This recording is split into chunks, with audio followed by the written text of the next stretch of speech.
Sure, I'm ready. Do you want to ask people to come down? Maybe not, huh? I can do that as part of the introduction. Yeah, Can I actually fix this? sure.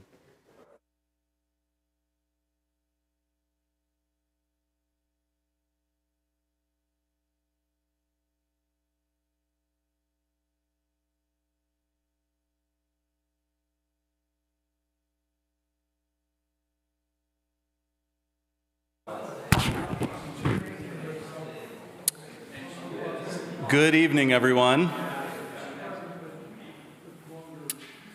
Good evening. It is wonderful to have you here. Welcome to all of you, those of you who are here in person in the recital hall, and those of you who are joining through the live stream. We're really glad that you're here for this special lecture. My name is Matt Lundberg, and I'm the director of Calvin University's DeVries Institute for Global Faculty Development, which is kind of a mouthful, but the mission is rather straightforward, helping faculty members at Calvin and elsewhere with what we sometimes talk about as the integration of faith and learning. Making wise, thoughtful, knowledgeable connections between Christian faith and the work we do as scholars, whether that's teaching, research, institutional citizenship, service of the Guild, all of those things. The DeVries Institute is very happy to be one of the co-sponsors of this evening's lecture, and I want to take this opportunity to mention a couple of the other co-sponsors for the event, the American Scientific Affiliation and BioLogos. We're very grateful to partner with those two organizations who are doing the same sort of work, bringing people together to think about how Christian faith can inform scientific practice. We're grateful to partner with them on this event. I want to mention someone else, my colleague down there, Ralph Sturley. Ralph is an emeritus professor of geology here at Calvin. He's also a senior contributing scholar for the DeVries Institute. And we need to mention that he has done the lion's share of the organizational work to bring our guest speaker to campus for a couple of days. So thank you, Ralph. He's looking sheepish right now. At events like this, I'm reminded that Christian higher education is a team sport. We think about different institutions and different scholars doing their thing, but ultimately we're on the same team because it's education for God's kingdom. None of us can know all of the things, so we have to learn from one another, and we do that through conferences. We do that through things that are published by others at different institutions that can then inform us here at Calvin or whatever institution you're from. The American Scientific Affiliation and BioLogos are doing that in the way that they convene people to think together about how Christian faith can shape scientific work. Another expression of that is looking for wise, knowledgeable experts in areas to ask them to come to campus to help us know more about things that we need to know more about. And we have one of those wise experts here today. I'm going to introduce him in a moment, but before we do that, I want to open our time with a word of prayer. So let's pray. Gracious Creator, Father, Son, Spirit, we are thankful that you have placed us into this world, this marvelous, miraculous, sometimes mysterious world. We're grateful that you've given human beings the curiosity and the tools to explore the world, to learn more about how it works. And as Christians, we believe that our faith can motivate that important work. So as we hear Ted Davis and his lecture tonight, we pray that you'll give him wisdom, clarity, and you'll help the rest of us to learn so that we are better empowered to do the work that you've given us to do. This we pray in Jesus' name. Amen. So our guest speaker, Dr. Ted Davis, is Emeritus Professor of the History of Science at Messiah University in Mechanicsburg, Pennsylvania. A few years ago, he probably thinks of it as quite a few years ago, he earned a PhD in the history and philosophy of science at Indiana University, and he recently retired from Messiah after more than 35 years of teaching on the faculty there. He's had central leadership roles in both of the organizations that, along with the DeVries Institute, are sponsoring the lecture tonight. He's been the president of the American Scientific Affiliation. He's written columns on science and religion for BioLogos. Professor Davis is one of the world's foremost experts on the 17th century pioneering natural philosopher. You might think of him as a chemist, kind of jack of all trades, Robert Boyle, including editing or co-editing the 14-volume works of Robert Boyle. Professor Davis is the author and editor of numerous publications that explore what he talks about on the Messiah website as the human side of science, including the role played by Christian faith commitments in the thinkers and some of the advances or developments of the scientific revolution. I learned over lunch that Professor Davis is also a published poet. He's published one poem on the topic of baseball. Now, I don't think that we're going to hear any of his poems tonight, although you could surprise us.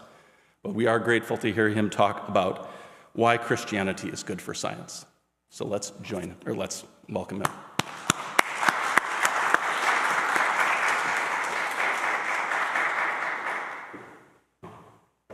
Thanks, Matt.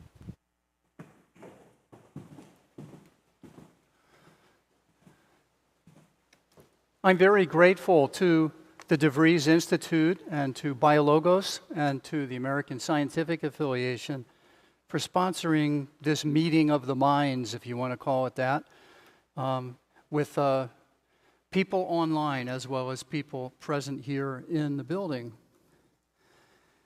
Before taking you into the talk itself, I want to give an explanation of it.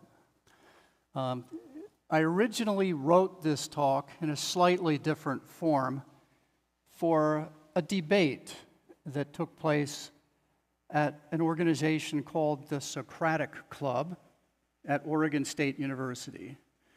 The Socratic Club is a group of groups. It's a group of many of the campus religious organizations from many different faiths, including people of no faith. The campus atheists were out as well and helped plan the event. It was a debate on this question: is Christianity good for science? And my debate opponent, who is no longer living, was a person who worked for Intel Corporation, who was also a secular humanist minister. And so the debate positions had to be fairly sharply stated, and I think mine were. And they were, for that reason, I'm not trying to assess the question of could I have written on the topic why Christianity is not good for science. And indeed, there are some forms of Christian belief that aren't good for science, and I could certainly have done a paper on that. So don't see this as an effort to write a big, wide-ranging reflection on the, if you will, the pluses and the minuses of relationships between various religious beliefs and science. That'd be multifaceted, and I couldn't put all that into, say, 45 minutes anyway. But there was a context in which this was written that can explain the form that it takes. But that does not, I hope, explain away the information and the arguments that I'm going to offer. Sadly, the public conversation about religion and science today is often dominated by shrill, uninformed voices who demonize and insult their opponents, marginalize alternative views in an effort to polarize, and bend the truth until it breaks.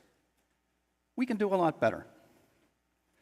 As a historian of science with particular expertise in science and religion, I have a different view of this than many other commentators.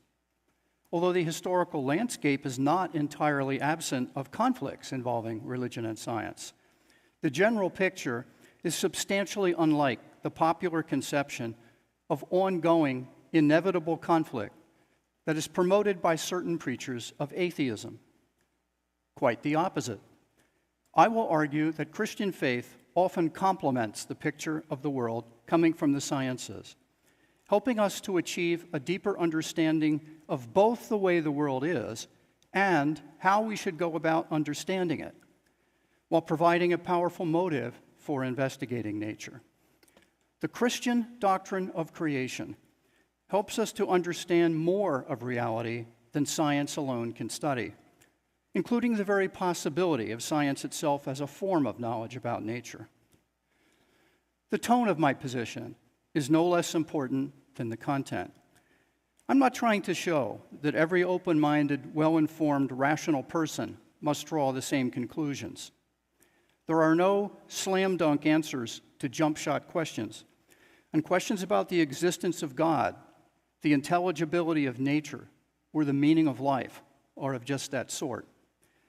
The enormous success of science in explaining so many features of the natural world is partly a result of limiting its methods and scope to things that can be measured and tested against nature, deliberately leaving all other matters to one side, but not debunking those matters as meaningless. Richard Dawkins vehemently disagrees with the point I just made. When he asked himself at a Christmas-time lecture in London, "What is the meaning of life?" this was his answer. If science has nothing to say, it's certain that no other discipline can say anything at all. The arrogance of such a claim, dismissing in 17 words the significance of all art, music, literature, and everything else that any person has ever thought about that question apart from science, is staggering. However, Dawkins doesn't really speak for the whole scientific community when he says such things. He speaks only for himself and for those who happen to agree with him. For a different opinion, let's turn to the late Peter Medawar, a Nobel laureate biologist who, like Dawkins, did not believe in God. The existence of a limit to science, he said, is made clear by its inability to answer childlike questions having to do with first and last things. Questions such as, how did everything begin? What are we all here for? What is the point of living? It is not to science, therefore, but to metaphysics, imaginative literature, or religion that we must turn for answers to questions having to do with first and last things. It is to a few of those first and last things that I'm going to turn now. I'll start with a famous statement from the greatest scientist of the last century, Albert Einstein. The most incomprehensible thing about the world is that it is comprehensible. He was referring implicitly to two different aspects of nature, its regularity and the fact that our minds can delve deeply into it, producing a coherent picture of reality. Both are prerequisites for the very possibility of doing science, and they happen to match perfectly the biblical notion of creation. What exactly do I mean by creation? An idea that might be misunderstood easily if I don't spell it out.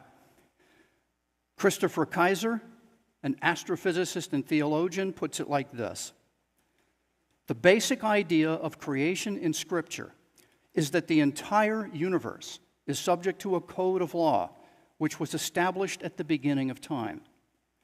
This idea has two major implications for our view of the world. One, nature functions with a high degree of autonomy. Indeed, the English word autonomy, from its Greek roots, means having its own laws. And the natural world is comprehended by God, and therefore is comprehensible to human beings created in the divine image.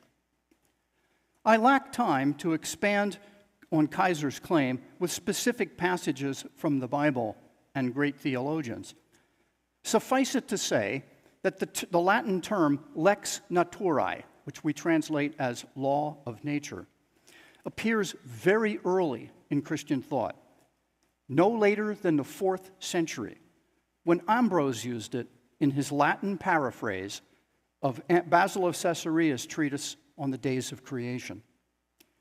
Christian theologians made the concept commonplace long before scientists picked up the term. Precisely because it has such strong theological overtones, philosopher of science Nancy Cartwright, a prominent atheist, has even recommended that scientists just stop using the language and concept of laws of nature. Just stop doing it. As she has put it very bluntly, without God, there cannot be laws of nature, nor anything else with their crucial characteristics. I think she's right.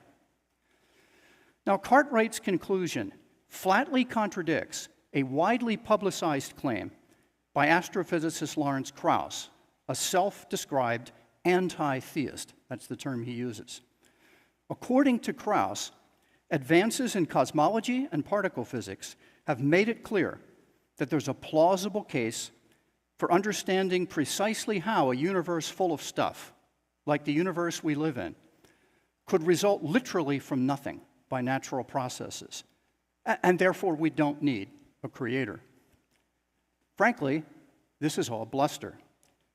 Krauss's pronouncement goes far beyond science, immersing him in philosophical and theological waters that are much deeper than he realizes. David Albert, who, like Krauss, does not believe in God, but is a philosopher of physics at Columbia, deftly exposed Krauss's astonishing naivete in the New York Times, concluding that none of Krauss's ideas amounted to anything even remotely in the neighborhood of creation from nothing. Physicist Paul Davies is equally unimpressed by claims of this sort. It is all very well proclaiming that the laws of physics plus the cosmic initial conditions explain the universe. But this begs the question of where those laws and conditions came from in the first place. Science may be powerfully successful at explaining the universe, but how do we explain science? Why does science, based on the notion of external laws of physics, work and work so well? Many natural laws are expressed mathematically. The great astronomer James Jeans once said that as our knowledge advanced, the universe begins to look more like a great thought than like a great machine. This feature of the universe also has strong theological overtones, leading countless Jewish and Christian scientists to quote a creation text from the Book of Wisdom. This might be, my hunch is, I'm not trying to prove this, but my hunch is that this particular text might be the single most widely referenced text in biblical literature on the part of scientists and philosophers historically. Thou hast ordered all things in measure and number and weight. It is not simply the fact that the universe can be understood. Something else even more remarkable is going on here, something about how we understand it. Many years ago, Nobel laureate Eugene Wigner wrote a famous paper with a fascinating title that you can find immediately on the internet if you just quote its title. The title was The Unreasonable Effectiveness of Mathematics in the Natural Sciences. And here's how he put it. The enormous usefulness of mathematics in the natural sciences is something bordering on the mysterious. There's no rational explanation for it. With mathematics, we can probe very deeply into matter and far out into the universe in ways that are completely unanticipated and yet incredibly accurate. Wigner puts it like this. The mathematical formulation of the physicist's often crude experience leads in an uncanny number of cases to an amazingly accurate description of a large class of phenomena. This shows that the mathematical language has more to commend it than simply being the only language which we can speak It shows that it is, in a very real sense, the correct language. More years ago than I care to say, when I was an undergraduate student who wanted to be an astrophysicist, I had full-time internships at the National Radio Astronomy Observatory. They were the people who then were designing the VLA, who then owned the big telescopes in Green Bank. And I worked for a number of astronomers there. One of them was a very young cosmologist named Seth Shostak, who today is the director of the SETI project, the search for extraterrestrial life. Seth does not believe in God. However, as cosmologist John Barrow has noted, this whole SETI project assumes that mathematics is a universal language. Carl Sagan obviously thought so, judging from his novel Contact, in which extraterrestrial beings make their presence known to us by using the prime number sequence. This could only be possible if mathematics is the same at other times as well as in other places. The seemingly universal presence of mathematics in nature is a profound fact about our encounter with the universe, and it cries out for a deeper explanation. If mathematics is merely a human invention, and our minds are nothing more than the product of a blind evolutionary process that guarantees only our survival rather than the truth of our mathematical propositions, then why do our equations describe nature so well? As Paul Davis has observed, survival, and here he means in an evolutionary sense, survival depends on an appreciation of how the world is, not of any hidden underlying order. Certainly, it cannot depend on the hidden order within atomic nuclei, or in black holes, or in subatomic particles that are produced on Earth only inside particle accelerator machines. All of this suggests that mathematics has some element of transcendence about it, suggesting in turn the possibility of a transcendent cause, of the match between mathematics and matter. Is it perhaps the case, as James Jeans, as Johannes Kepler, as Galileo, and Nicholas Copernicus believed, is it perhaps the case that God is a mathematician? Well, here I'm with physicist John Polkinghorne, who says there is no a priori reason why beautiful equations should prove to be the clue to understanding nature, why fundamental physics should be possible, why our minds should have such ready access to the deep structure of the universe. It is a contingent fact that this is true of us and of our world, but it does not seem sufficient simply to regard it as a happy accident. Surely, it is a significant insight into the nature of reality. Now, whether the laws are mathematical or not, scientific laws summarize an enormous body of observations, giving them conceptual shape while helping us to predict the results of future observations. They arise out of the interplay of reason and experience that lies at the heart of modern science. Although very few scientists today are probably aware of it, there are actually deep connections between theism and the idea that we ought to learn about nature first and foremost by observing it. Living at a time today when we are confronted with enormously speculative claims about an inconceivable number of undetectable universes, it's worth remembering something that Galileo's spokesperson, Salviati, said to his intellectual opponent Simplicio in a famous book about the Copernican system. As he said, our discourses must relate to the sensible world and not to one on paper. In our own day, the great cosmologist George Ellis has said exactly the same thing. He was responding to Sean Carroll's recommendation that we should accept the multiverse even without being able to attest it empirically. As Ellis points out, Carroll is basically saying that the rules for doing good science have changed. This is moving the goalposts. Instead of belief in a scientific theory increasing when observational evidence arises to support it, he, meaning Carroll, suggests that theoretical discoveries bolster belief. But conclusions arising logically from mathematics need not apply to the real world. Experiments have proved many beautiful and simple theories wrong. One vestige of the theology underlying the modern scientific attitude is the presence in most scientific papers of two English words, facts, F-A-C-T-S, and data, D-A-T-A. They come from Latin words meaning made and given, silently reminding us that the facts pertain to the things God has made, and the data are given to us by the author of nature. To take this further, I call on Alexander Koyré, a Jewish scholar of great erudition, whose influence on the history of science in the last century was nothing short of profound.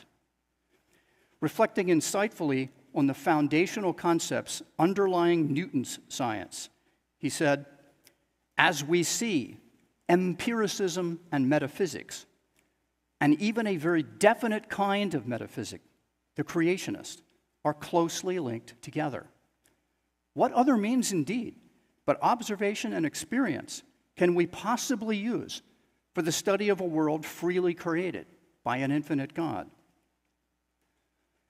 During the scientific revolution, the period from roughly 1500 to 1700, when modern science as we know it was put together, a great debate took place between the empiricists and the rationalists, and there was a crucial theological component. The rationalists, such as René Descartes, Baruch Spinoza, and Gottfried Leibniz, held that reason alone was sufficient to discover the fundamental laws of nature.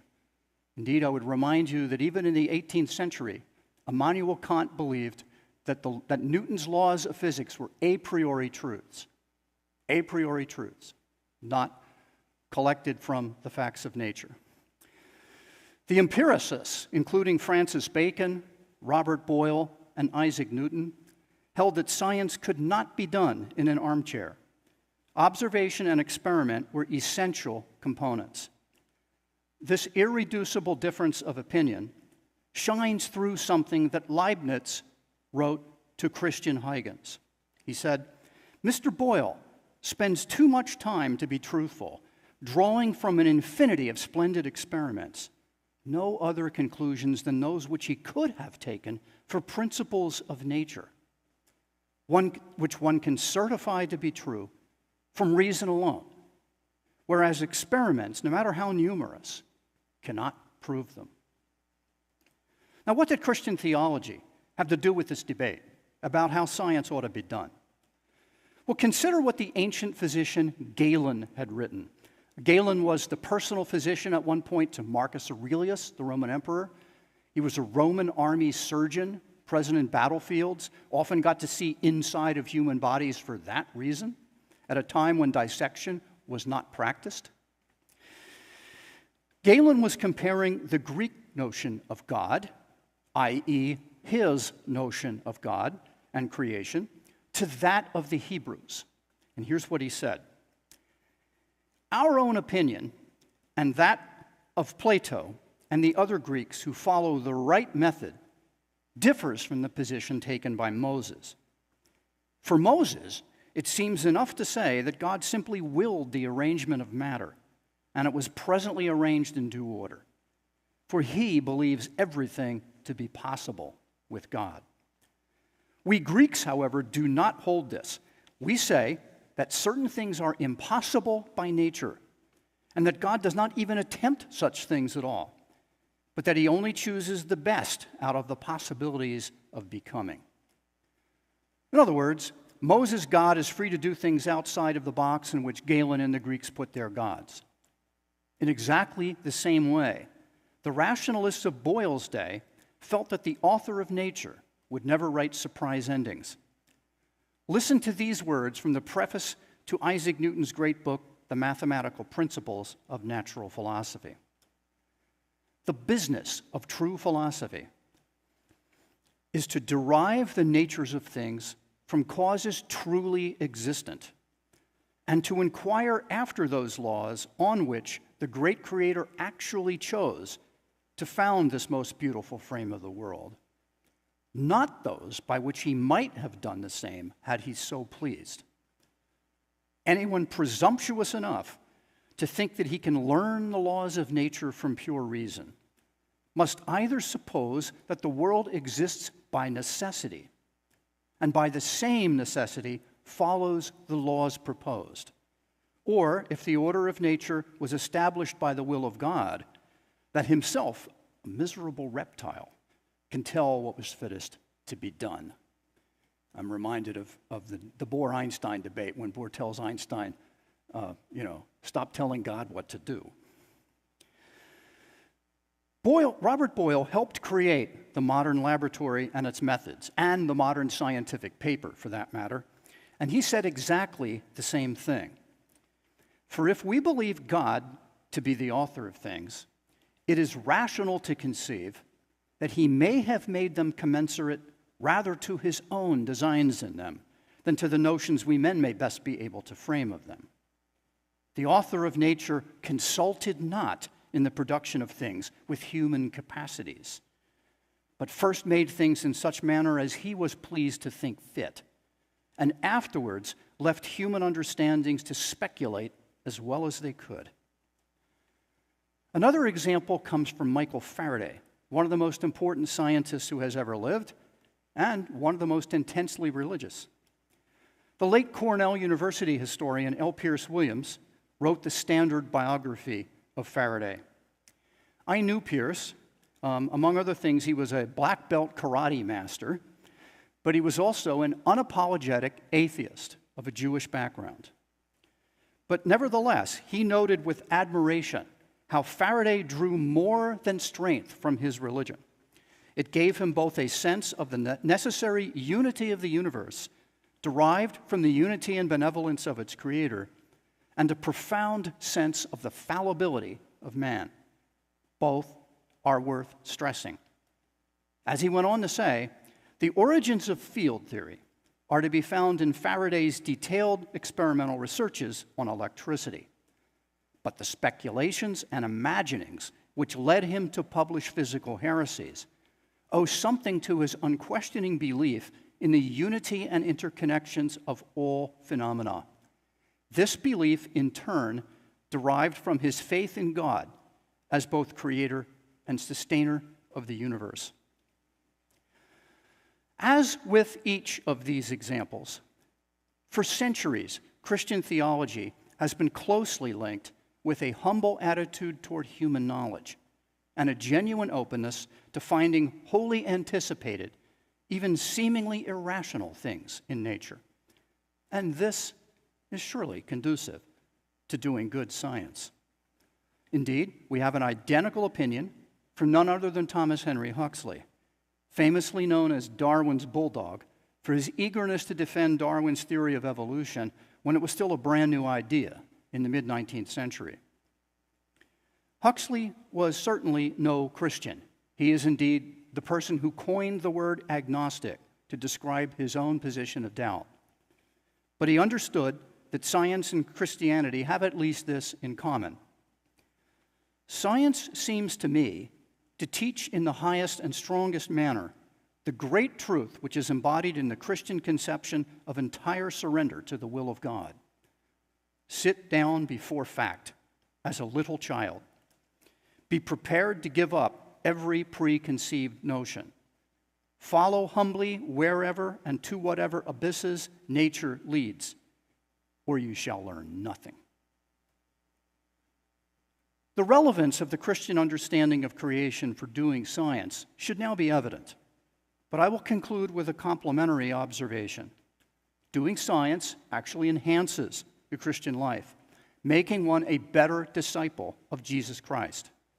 Listen to Robert Boyle's palpable excitement in this passage about telescopes. Though heaven be an object that has been perpetually and conspicuously exposed to man's view and curiosity for some thousands of years, yet it still affords new subjects for their wonder. And I scarce doubt, but by the farther improvement of telescopes, posterity will have its curiosity gratified by the discovery both of new constellations and of new stars in those constellations that are known to us already. We need not therefore fear that our admiration of God should expire for want of objects fit to keep it up. That boundless ocean contains a variety of excellent objects that is as little to be exhausted as the creatures that live in our sublunary ocean or lie on the shores that limit it can be numbered. Yet this pales in comparison with the sheer rapture that fills Kepler's works from cover to cover. For it is precisely the universe, which is that book of nature, in which God the Creator has revealed and depicted his essence and what he wills with man in a wordless script. Or as he said on another occasion, since we astronomers are priests of the Most High God with respect to the book of nature, it behooves us that we do not aim at the glory of our own spirit, but above everything else, at the glory of God. Christianity encourages scientists to seek the glory of God and the charitable service of our fellow human beings, rather than self-aggrandizement, which is indeed an ever-present danger for top scientists. As Boyle realized, the higher degree of knowledge that the scientist attains seems more likely to puff him up than to make him humble. And he noted how the challenges of laboratory life and unsuccessful experiments could teach one humility instead. This reminds me of Francis Bacon's famous advice about the book of God's Word and the book of God's works, namely, that we should endeavor an endless progress or proficience in both. Only let men beware that they apply both to charity, to caritas, not to swelling.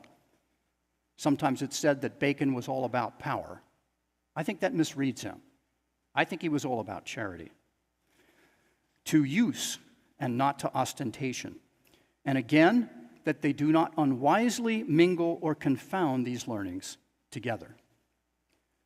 I close with Boyle's advice to other scientists.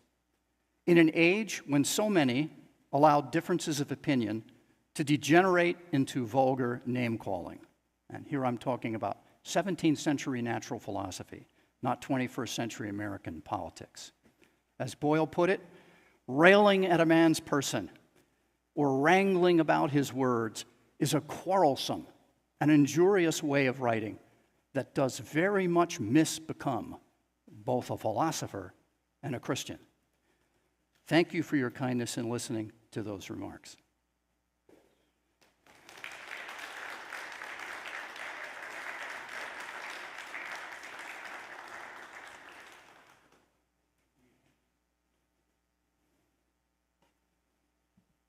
We have some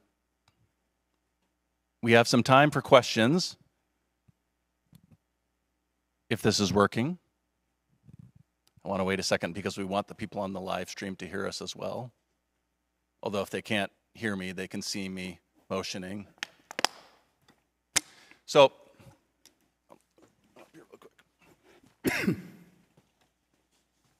if there are any questions for Professor Davis, I'm going to bring this microphone over to you and hopefully it will start working.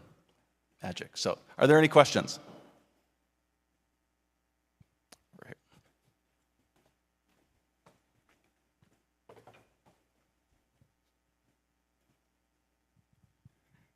Thank you, Ted, for a tour de force. This was amazing. And that quote from Boyle on telescopes, how we might find some more constellations and stars, is just stunning considering what modern telescopes have found. My question is about the New Atheist movement. So in your introduction, you said this was part of a debate where you're responding to some secular humanists. Has that New Atheist movement been, it feels like it's been changing maybe in the last decade? It's faded away a bit. Do you have any comment on like the current state of these kinds of debates? Yeah, that's a fair point. As I mentioned, I originally wrote this for a debate at Oregon State. I don't remember exactly when that was, but I'm pretty sure it was somewhere between 10 and 15 years ago, when Dawkins was very much in the news all the time, and others, of course, who have similar messages, like Lawrence Krauss. Yeah, I do think that the tone of the conversation today might be somewhat less aggressive on these kinds of issues. Science, is now being seen by many people, including some in the scientific community, as a human activity that often raises very troubling questions and deeply troubling moral issues that can come up. I think there's more of a willingness to talk about that now than there was maybe a generation or half a generation ago. But that's only a perception that others might not share. Other questions?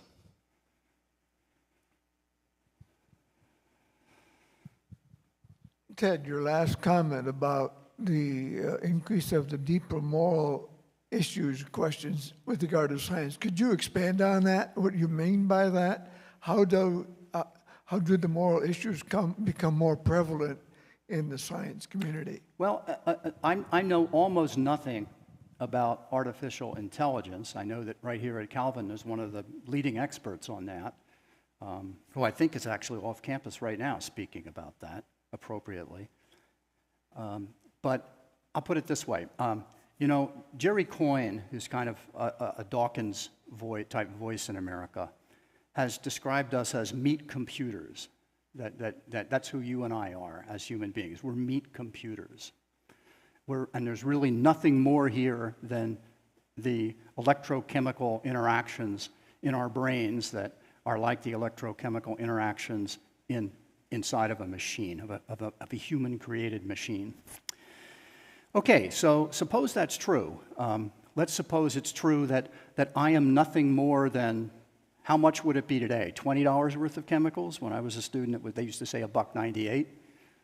But that's all I really am, Okay, here's my laptop.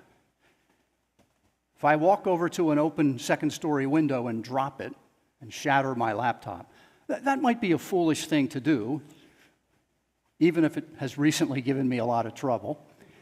But it's not immoral. Most people would not say that's immoral. They would say it's foolish or stupid. What if I picked up my 18-month-old grandson and did the same thing? If he really is just this collection of electrochemical interactions, then what I've done is not morally wrong. I don't see how it's any different. If we really are just meat computers, then how do I see a difference in how I should treat my grandson versus how I treat my laptop? I don't think Jerry has an answer for that. I don't think that particular reductive position works for most people. It isn't very hard to convince people of this. But it's a question being raised by some of this modern technology, especially when many authors of this modern technology are themselves atheists and make public statements about that religious position. So that would be an example of this. What is human identity as persons? David Goodstein, the Caltech physicist, used to describe humorously these various fields. He said that just as physicists believe in protons and electrons, sociologists study persons. And indeed they do, right? So are persons really protons and electrons writ large? Or do we somehow transcend that? This is the great question that was posed at the turn of the century, at the end of the 19th into the 20th century, by science in America. The scientists themselves, in very large numbers, were deeply worried about the rise of experimental psychology and about the picture of nature, of the human being, as nothing but a machine. They railed against this. It was more of an instinctive reaction. But the people they feared the most, that scientists themselves feared the most, were people like Jacques Loeb, experimental psychologist, German-born, who taught psychology at the University of Chicago, where John Watson and other behavioralists got their degrees. And they were very, very concerned about this. It wasn't evolution that bothered most of them. It was psychology.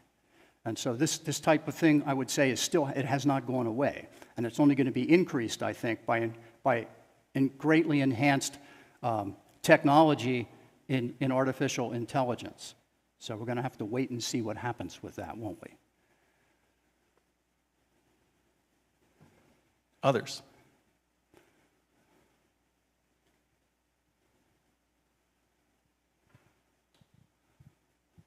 Do you want to comment on how these sorts of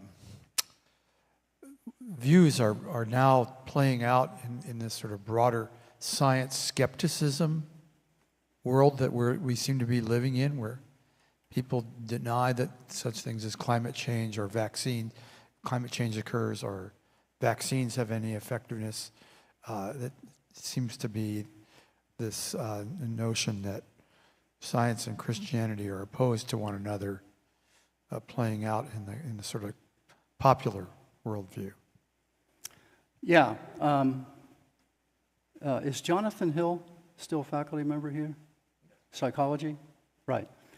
Sociology, okay. But he studies this question empirically about the nature, the relationships between climate denial and vaccine denial, evolution denial, between that and either political and or religious factors. And he has a lot more to say about this. Maybe you should give him a platform for that one of these days. That gets into areas that I observe as any other person, but I have no special knowledge to share about those kinds of things.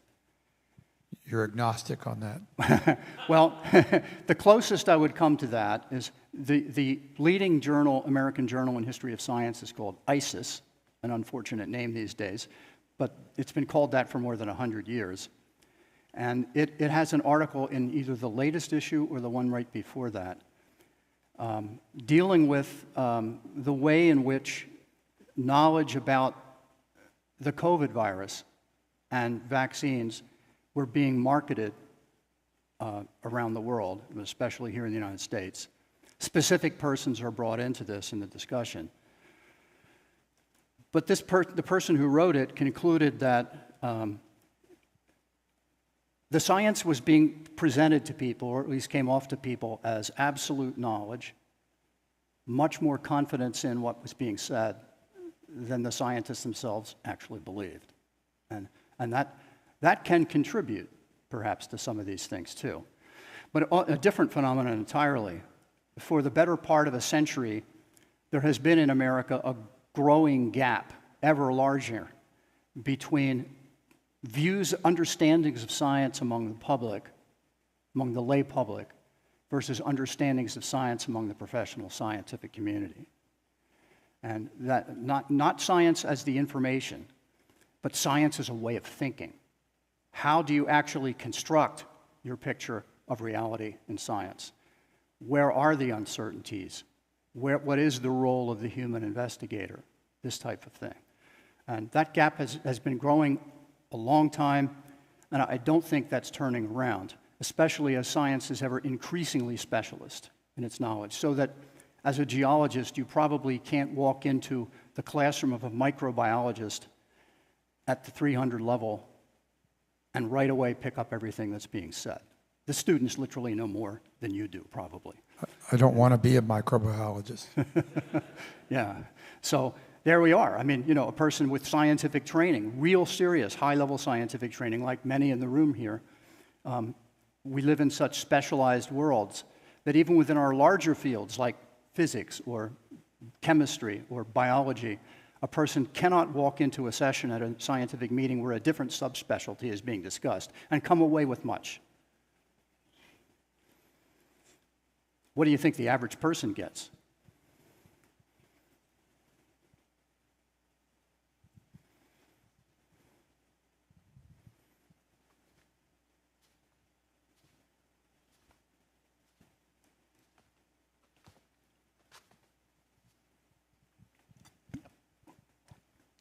Hello, I'm a junior studying environmental science, and my question is, like, as a Christian, when I say I believe in evolution or like stuff like that to a Christian like community, like they sometimes it kind of gets awkward, and I wanted to know like how you would handle the situation and like what would you say to those Christian friends?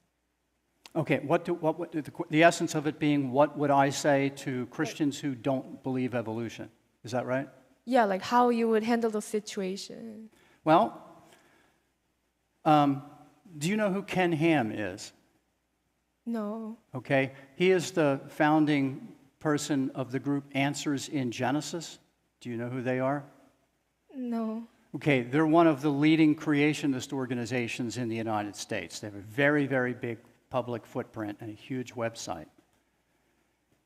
Ken believes not only that the earth is very, very recent, a few thousand years, and that all living things are just as recent, and that major kinds of life have not evolved from other kinds of life. He also believes that this is what the Bible teaches in clear, plain terms. He thinks this is anything else, in his view, is an interpretation rather than the actual statements in the Bible. And he believes that people like myself, who have a different opinion of that, are compromised Christians. We've accommodated our beliefs to secular modernity and are on a slippery slope toward abandoning Christian faith entirely. Okay, I don't agree with Ken about those things, but I think he has every right as a human being and as a Christian to form his own opinions and believe what makes the most sense to him. Where I'm troubled by him is when he thinks that I need to agree with him about all those conclusions or my faith is faulty. That's the problem I have with him and his organization. So I am not bothered by the fact that many, many Christians believe some very unscientific things in and of itself. I mean, I probably believe a lot of very silly things myself about many other parts of the world about which I know very little. I wouldn't doubt that. What bothers me is that he expects everybody else to agree with him, or else he's able to label them as very bad Christians who are on a road to destruction. So that's my response. I just want people to understand what I believe. I've spoken at Bryan College, which is a creationist college, and I've shared some historical views with them.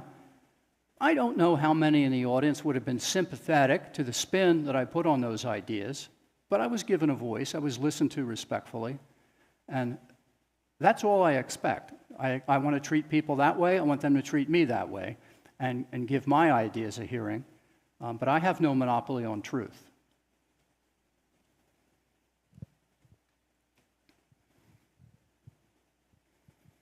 Other questions? We've got a couple more minutes.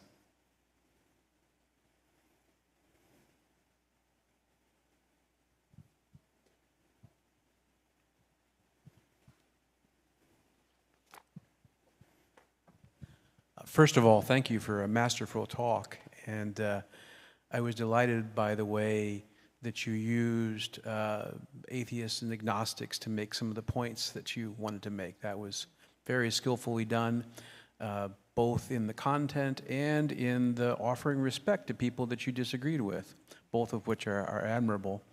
You took a wonderful tack with this talk, too. The question I have is, I could imagine other ways of taking this talk, and I'm curious if you consider those or simply, decide to go with this, which was gold, obviously. But things like Richard Feynman said something along the lines of, you don't need to be a Christian to do science, but you need to have a commitment to honesty, like a believer, in order to do science properly.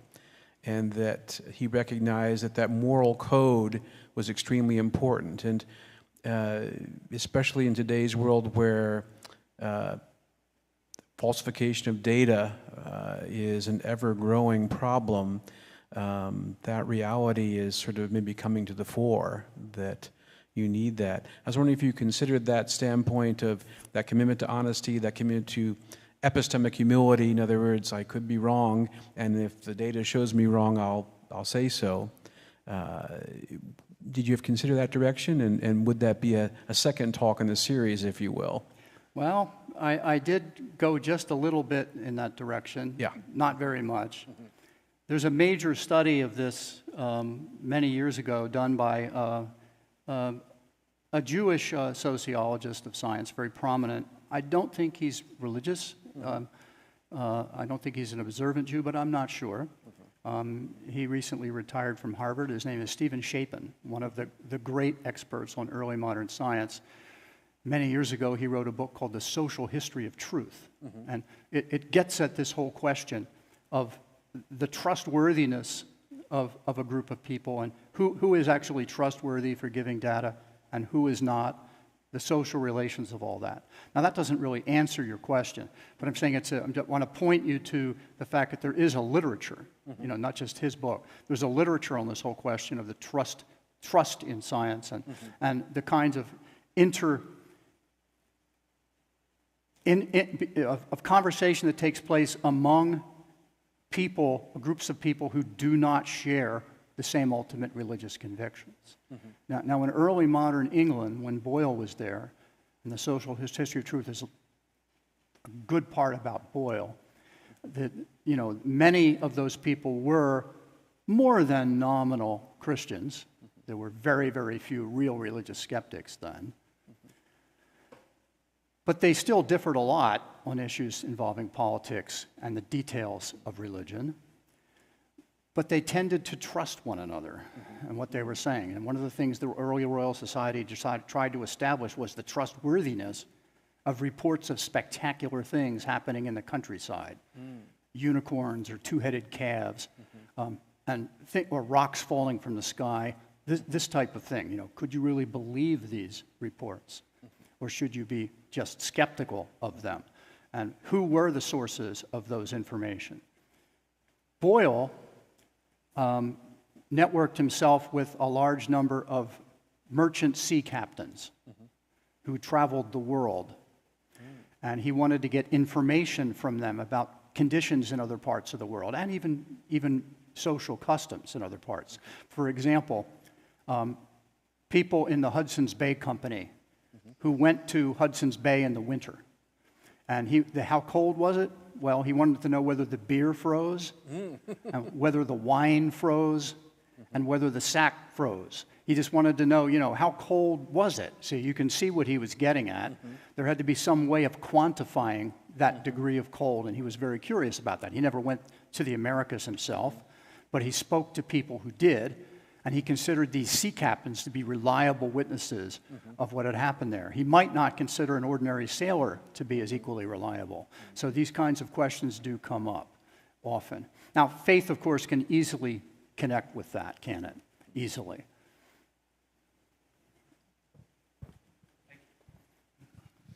Yeah, I'd like to follow up a little bit more with regard to the attitudes of scientists. And maybe one way to get at it is when Francis Collins, who also started BioLogos, when he was appointed to the NIH, a lot of scientists, atheist scientists, were opposed to his appointment. If you sense whereas in recent years, many Christians were very upset with Collins, especially during COVID, et cetera. So it's kind of a flip that the Christians were upset with him and his supposedly morals, and the scientists were not happy when he was appointed. Have you sensed a shift among many of those same scientists, atheistic scientists or agnostic ones, towards Francis Collins after his many years at NIH? I'm just wondering if you detected a bit of a trend there. Well, I'm in no position to say. I don't have that data, if you will. I don't have those conversations with people very often about that topic. I do recognize the people you're referring to when you talk about some atheist scientists. Jerry Coyne was one of them. I think Jim Watson may have been another, who were vocal against appointing an evangelical Christian to head the NIH. But I don't think it had to do with anything to do with evolution. It had to do, as I recall, with things like stem cell research and some other medical issues using human tissue that might be objectionable to many people of religious faith. That's the kind of heat Collins took originally. You know, it came from Christians in the medical community who were worried that his position on those issues was too liberal, whereas some of the other people, the atheists, were worried that he was just too religious to have a role like that. Other questions? Well, maybe can I take the liberty of asking one last question, and then we'll call it a night? I think you hinted at this a little bit towards the end of your lecture. But if science, given its limited methods, can't tell us the meaning of life, we need to find that with religion, philosophy, other sources of meaning. Do you think that science is at all helpful in the human quest for the meaning of life? Well, I think Robert Boyle would have affirmed that very much, insofar as, for Boyle's perspective, so much of what we were learning about the universe with our new instruments from the 17th century, with things like microscopes, telescopes, air pumps, this type of thing, this new technology that was producing worlds of knowledge we'd never previously imagined. The more we learned about it, the more we saw the wonders of this creation. And so, you know, that in Boyle's view, that was great. Science had much religious value. The passage that Deb Harzma pointed out, that she liked about stars being all these universes out there, if you will, that the telescope might lead to the discovery of more of these things. That's in a work, a theological work, where he said this. It wasn't in a scientific work. It's called Of the High Veneration Man's Intellect Owes to God. It's a very short treatise, but it's full of these kinds of things. He even speculates about multiverse. He wonders about whether the laws in other parts of the universe might actually be different, and whether there might be in other parts of the universe other beings that God has made that relate to God as well as we here, and that God might have attributes that are more evident to them than they are to us, this type of speculation. So he found science to be a source of information that stimulated his theological imagination and undergirded his own piety and faith. So that's a response. He was certainly not a minor figure in setting these things up. And he's hardly the only one who responds that way. I mean, Kepler has very, very similar religious responses to the information he finds. If anything, even more over the top than Boyle's. Let's thank Professor Davis.